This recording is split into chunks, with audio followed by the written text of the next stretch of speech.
I would say for me, I probably am the only one sitting here that's a civil law notary. So coming from the West Coast of California, where I had my business established, to move to Louisiana, the state of Louisiana, and now have to learn, okay, the class is how long? 6 months? And the test is how long? 4, 5 hours? Oh, that was a whole new thing.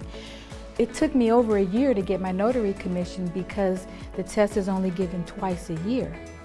So when I started, okay, the class had already started, so I had to wait, then start.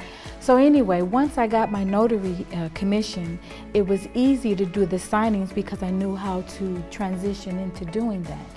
I started that, but then I found out later I was doing something wrong. That as a notary, in doing that, I had to go file the deeds. As a notary, that's our responsibility. I didn't know that. I probably learned it in class, but just said, whew, I passed and didn't focus on that. So then there's a statement or a stamp that I use now so that the responsibility doesn't come back on me because I've acknowledged that this will be done by the title or the mortgage or company.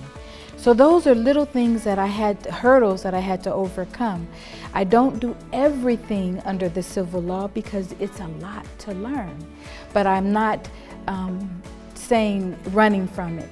I'm gracefully stepping into it because it is a lot.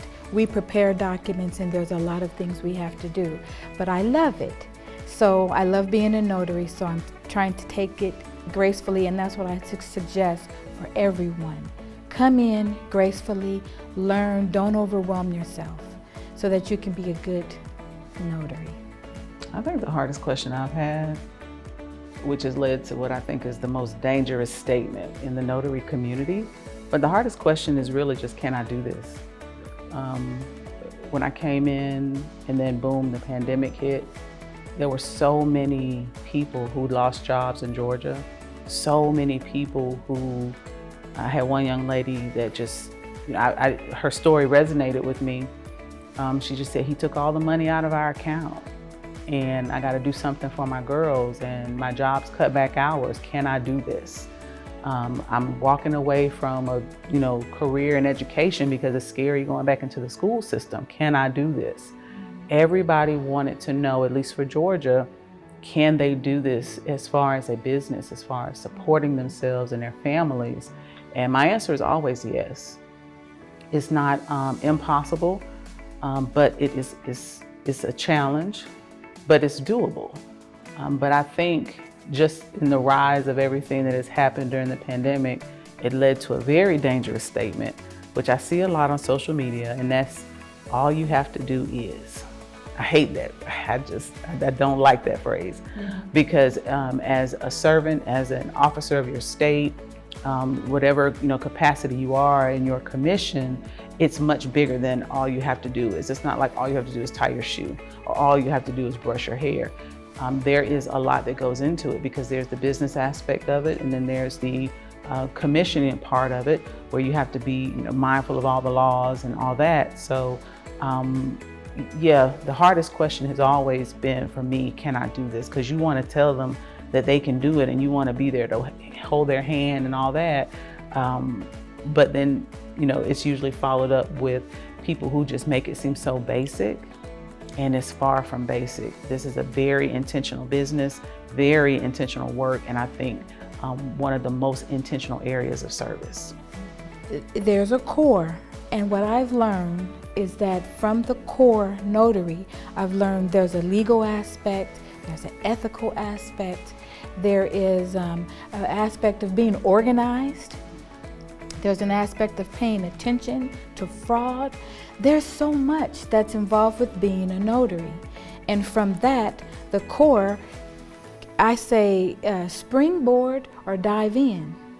You can dive in and just do that and learn how to get clients, learn how to be professional and friendly in your business, and clients come to you. Or once you take care of springboarding in, diving in, then springboard. Bing, bing, bing, bing. There's other things that you learn from being a notary. What I find in working with the newbies when they come into the business, and even the seasoned notaries, they follow steps, but they don't understand. And I'm very, very adamant about teaching them to understand what you do. Okay, the first step is that the signer has to personally appear before us, right? But do you know why? And all of my teaching is based on, okay, that's fine, but do you know why that is done? So I find that by doing that, it makes them feel so much a part of it and make them feel so much in control. Because we can all follow steps, but do you know why you're following those steps? To your question of what questions are you getting now, it's a different business now than it was back when I started.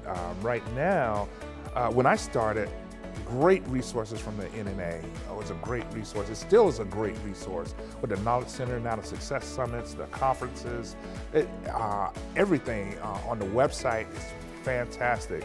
And now it's a little different type of business. The questions I get most of the time that really bother me is people come into the business thinking this is some kind of get-rich-quick scheme. They don't have to invest in the business, invest in themselves. I think to be successful in this business, you have to invest in yourself and attract success. You can't just go seeking it out. You have to invest in yourselves, coming to these type of events, talking to people like Elaine, Samantha, Jamie, and just get your business acumen to a higher level. Get around people that are performing at a higher level, and then you will perform at that level. You will start weeding off things that you shouldn't do with your business. So I'm just so happy to be here with these legendary ladies.